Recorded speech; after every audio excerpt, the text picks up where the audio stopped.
Hello everyone. We'll see here in the topic relations and functions. We'll discuss regarding of the different types of the relations. And as we're already known the definition of the relations, considering A and B are any two sets, then R is any set which is formed by taking two elements ordered pair. A is coming from set A, B is coming from set B. This particular set R which is going to be subset or equals to A cross B. Subset or equals to A cross B, Cartesian product of A cross B, then this R is called as relation. So that is the definition of the relation. And in that, what are the types we'll see? You can see empty relation. So empty, nothing is going to be, no element of A. So in this case, we are seeing two sets. In this case only one set only we are seeing. No element of A is related to any element of A. So no element of A is related to any element of A in that particular set, in that particular relation. Then such kind of relation is called as empty relation. We'll see the example also. And coming to the example, taking the set A is equals to 1, 2, 3, 4, R1. R1 is the relation A comma B such that A minus B is equals to 10. And see here, A minus B is equals to 10, and this both A comma B both are coming from set A. Now we'll see. And what we can understand here, no ordered pair exists for such that A minus B is equals to 0, and taking A and B elements from 1, 2, 3, 4 only. So considering 1 minus 1 is equals to 0, 1 minus 2 minus 1, 1 minus 3 minus 2, 1 minus 4 minus 3, and taking any two elements from this set A which is not going to satisfy this A minus B is equals to 10. So that's why no ordered pair will exist, no two elements will exist to satisfy A minus B is equals to 10. That's why R1 is called as empty relation. So empty relation, it is not having any elements here. Now coming to the universal set,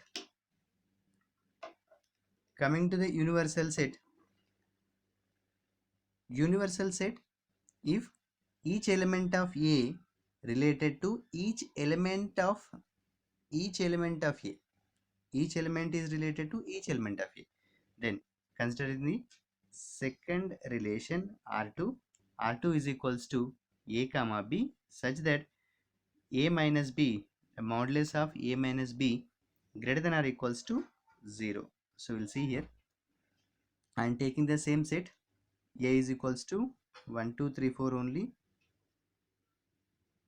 and R2 is equals to A comma B such that A minus B greater than or equals to 0. Now we will see, taking the difference of any two elements from set A, 1 minus 2 minus 1, 1 minus 2 is minus 1, taking the modulus will give you plus 1 is greater than or equals to 0.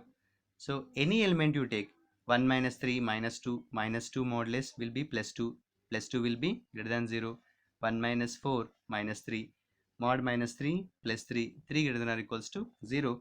This way each and every element of A will be related to each element of A.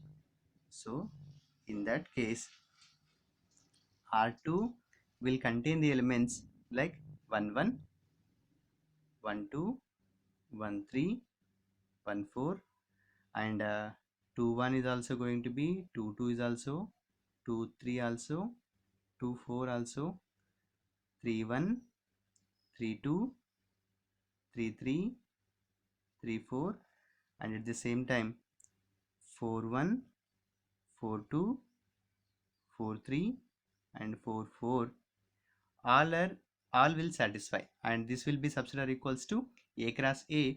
This particular R2 relation is called as universal set. universal relation. Okay, each and every element is coming from the Cartesian product of A cross A. Now we'll come to the equivalence relation. In the equivalence relation, a relation which is going to be said as a equivalence relation, it should be reflexive, symmetric and transitive. First of all, we will see reflexive, symmetric and transitive. And coming to the first relation, reflexive relation, a relation R in a set A. So first of all, relation should be exist in the set A if A comma A belongs to R for every A belongs to A. So this is very important. What are the element you are considering as A comma A should be present. If 2 is there, 2 comma 2 should present. 3 is there, 3 comma 3 should present. Okay.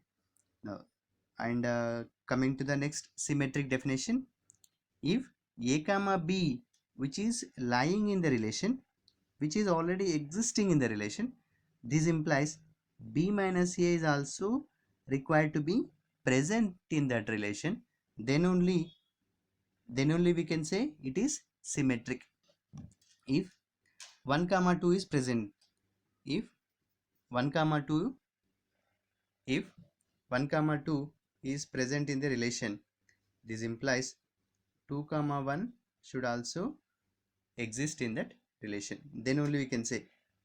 Like if 2 comma 3 present in the relation but 3 comma 2 does not belongs to R, then R is not symmetric. Okay, the R is not symmetric. If any one element is not satisfied, then it is not symmetric. And coming to the transitive, if A comma B and B comma C, both these elements, both these ordered pairs are belongs to R, A comma B and next element should start with B comma C, both are present in R, that implies A comma C belongs to R. Like if 1 comma 2 and 2 comma 3 both are present in the relation, both are present, this implies 1 comma 3 should also present in that relation, then only we can say it is transitive. Okay, now coming to the next, so we'll see one example, then we'll come to understand how it can be applied to the question for all these reflexive, symmetric and transitive. Now coming to the question, T is a set of all triangles in a plane. So first of all, a set is defined. T is set of all triangles in a plane. R is a relation in T given by R is already defined such a way that R is equals to T1 comma T2. T1 comma T2 both are triangles such that T1 congruent to T2. First triangle is congruent to the second triangle, then only this T1 and T2 are related. Okay, now we'll see whether it is reflexive or not. We'll see reflexive case. To make it as reflexive, A comma A should belongs to R for every A belongs to A, and for all T belongs to R, like consider like T1 for all T1 belongs to R.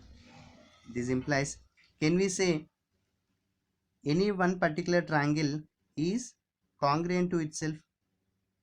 Yes, every triangle is congruent to itself. Every triangle is congruent to itself. So any triangle you take, the triangle is congruent to the particular triangle. Now in that case, for all T1 belongs to R, T1 is congruent to T1, then I can write from the definition of the relation given in the question, T1 comma T1 belongs to R. So any triangle you consider, then the particular ordered pair containing the same triangles will exist. Okay, so it is Now I can say R is reflexive. Now coming to the next, can we say it is a symmetric or not? Any, like, if t1 comma t2 both are belongs to the relation, both are existing, you consider, then the meaning is t1 is congruent to t2 by the definition. If t1 is congruent to t2, it can be written as t2 is also congruent to t1. It can, yes, t1 is congruent to t2, then t2 is also congruent to t1. This implies t2 comma t1 both are belongs to relation. Now I can write t2 comma t1 belongs to R. If t1 comma t2 belongs to R, t2 comma t1 is also belongs to R. So this implies R is symmetric.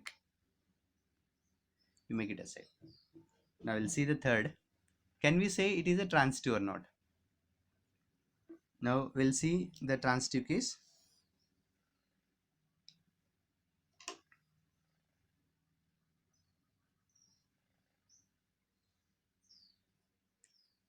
Transitive case, first of all, A comma B, B comma C both should belongs to R. Now consider if T1 comma T2 comma T2 comma T3 both are belongs to relation. Now this implies I can write T1 is congruent to T2, T2 is congruent to T3, T1 is congruent to T2, T2 is congruent to T3. Now I can write T1 is congruent to T3 also. So T1 is congruent to T3, then T1 comma T3 belongs to relation. Okay, A comma B, B comma C belongs to R. This implies A comma C is also belongs to R. Then it is satisfying the transitive property. Then R is said as transitive.